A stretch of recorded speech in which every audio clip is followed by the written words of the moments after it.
And let me say this, because I've picked on my people a lot on this, in this conversation. Let me talk about the good part for a second. Yeah.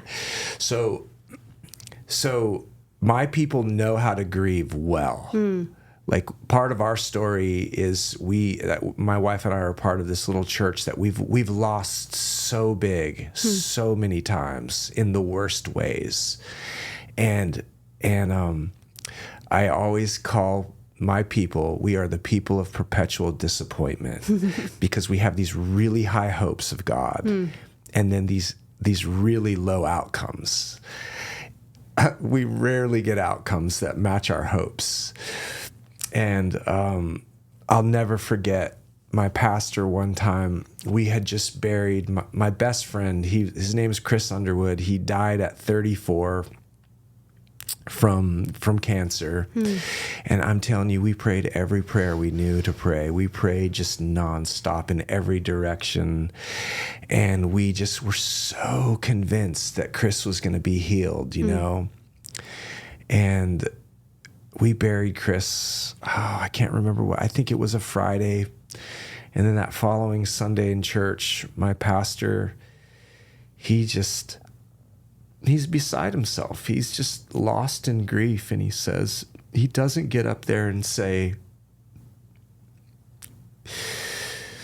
you know, God gives his toughest battles to his strongest soldiers, or all the trite little things that we try to comfort ourselves with, you know.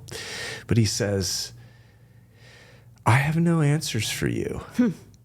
I have no answers for you. And it was like a grace bomb went off in the room. And we all started weeping, because the man who is supposed to have the answers gets up in the pulpit and says, I have no answers for you. It was the greatest sermon of my entire life, because I felt myself just walk straight into the grace of God in that moment. And then the charismatic response is we just wept and we sang, and we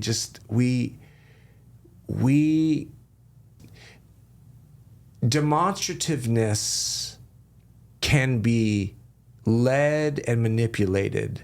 That's the bad side of my world. But the good side of my world, this is why we talk about the Spirit the way we do.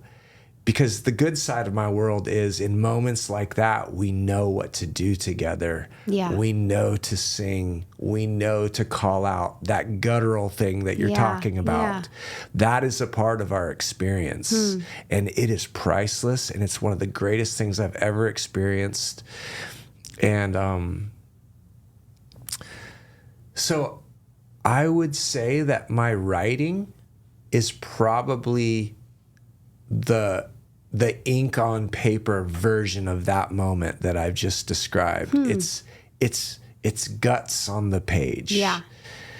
Well, and it's what I hear there too is that there is no answering. There's no wrapping up, tying up suffering in a pretty bow as something that's going to give us something. And yet Christ has still died for us. Well, why should we be relieved in that moment, right? Right, exactly. And when you're saying too, you know, I think different traditions are going to do different things. Like the Lutheran tradition is going to hopefully have a pastor get up and give Christ crucified through the proclamation of the word in a sermon. You guys are going to get up and sing, which is still proclamation. It absolutely and is. I think that that's really amazing. And what a great example to see, like when we are based in God's word and what he's doing, that can look a little bit different, but I see the same end in for sure. what you're saying in that story, and kind of what